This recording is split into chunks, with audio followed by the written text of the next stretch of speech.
याचिका दायर हुई है, कहा जा रहा उसके नीचे शिव मंदिर मौजूद है। 800 साल से दरगाह शरीफ है वहां पर, और 800 साल में अलाउद्दीन खिलजी से लेकर उसके बाद आप अमीर खुसरो की किताब है, उसमें इस दरगाह के बारे में लिखा गया। फिर बादशाह अकबर ने वहां पर कई चीजें बनवाई। फिर मुगलों का दौर जब खत्म हुआ तो मराठाओं का दौर शुरू हुआ। फिर मराठाओं का दौर जब कमजोर पड़ गए मराठा, तो 18,000 रुपये में उन्होंने अंग्रेजों को बेच दिया। उस वक्त भी कई, जैसे जयपुर का रॉयल फैमिली है, उन्होंने 40,000 का सिल्वर पेश किया दरगाह के लिए, खिदमत की दरगाह की। देश के हर प्रधानमंत्री उर्स के दौरान वहां पर चादर बिछाते हैं। हमारे पड़ोस में जो 2 ममालिक हैं, कंट्रीज हैं, उनका ऑफिशियली डेलीगेशन वहां पर जाता है। जो इंडियन डायस्पोरा है सारी दुनिया में, वो वहां पर अकीदत रखते हैं, आते हैं सुल्तान हिंद के पास।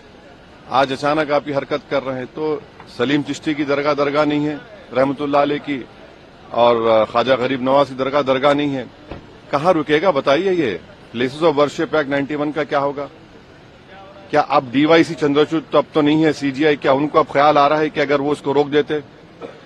राम मंदिर के जजमेंट में उन्होंने प्लेस ऑफ वर्शिप एक्ट को, जजेस ने कहा कि ये बेसिक स्ट्रक्चर का हिस्सा है। बाद में सीजीआई ने खामोश हो गए जब चंद्रचूड़ थे। अब चंद्रचूड़ अपनी लेगेसी को प्रोटेक्ट करने के लिए हर जगह मीडिया चैनल बैठकर इंटरव्यू दे रहे हैं। उन्होंने देखा क्या कर दिया उन्होंने। ये आपने देखा संभल में क्या हुआ, 5 लोगों की, मासूम लोगों की मौत हो गई।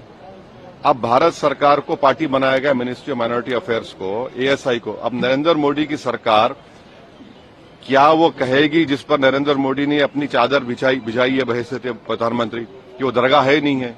एएसआई क्या बोलेगा? ये पूरा देश को डिस्टेबलाइज करने के लिए, और ये देश के हित में नहीं, हम बार बार आपको कह रहे हैं। ये जो ताकतों का ये जो लोग हैं, इनका डायरेक्टली इनडायरेक्टली ताल्लुक बीजेपी आरएसएस से है, इससे कोई डिनाई नहीं कर सकता। दिल्ली से लॉयर्स को लाकर आपने ये केस डाला है, और आप 800 साल से दरगाह है, उसको बोल रहे दरगाह नहीं है। तो फिर क्या होगा? फिर देश में क्या कोई खामोश बैठ जाएगा? अब कल कोई मुसलमान जाके बोलेगा नहीं, ये वर्शिप की जगह नहीं है, किसी और की, मेरी है। देश चलेगा तो संविधान से चलेगा, रूल ऑफ लॉ से चलेगा, लॉ एंड ऑर्डर मेंटेन होगा नहीं होगा, ये सब चीजें हैं। इसको तो नरेंद्र मोदी को डायरेक्टली जवाब देना पड़ेगा देश को, कि आप इन लोगों को रोकेंगे नहीं रोकेंगे। तो बांग्लादेश में जो हालात हैं, संभल में जिस तरह की घटनाक्रम सामने आए हैं, तो सरकार की तरफ से कहा गया है कि जो दंगाइयों हैं उनसे कैसा लेंगे आप बगैर कोर्ट में प्रूफ करे? कैसा फोटो लगाएंगे आप? राइट टू प्राइवेसी का जजमेंट है, right to privacy fundamental right है। किसकी फोटो लगा देंगे आप? क्या कोर्ट ने प्रूफ किया? कोर्ट में प्रूफ करिए आप। और सबसे पहले जब तक वो पुलिस ऑफिसर सीओ रहेगा, एसडीएम होगा, इंसाफ तो होगा नहीं। उन्हीं की मौजूदगी में सब तमाशे हुए, फायरिंग हुई, 5 लोगों की मौत हो गई, वहां पर मर्डर किया गया उन लोगों को। प्रियंका गांधी ने शपथ ली आज, लेकिन उनको ये कहा जा रहा है कि वो मुस्लिम लीग की सांसद ने शपथ ली आज। कौन? प्रियंका गांधी की शपथ को बीजेपी कह रही है कि मुस्लिम लीग की सांसद ने शपथ ली है। तो फिर आप तो स्पीकर पर सवाल उठा रहे हैं, स्पीकर पर सवाल उठा रहे हैं लोग फिर तो। सर, संभल में ग्राउंड से 41 कारतूस बरामद हुए हैं। वहां पर प्रशासन ने कहना है कि उनकी दंगाइयों की तरफ से गोलियां चलाई गई थी। वो जो वीडियो दिख रहा है जो पुलिस वाले मार रहे हैं, वो क्या था? फूल बरसा रहे थे, फूल बरसा रहे थे वो लोग।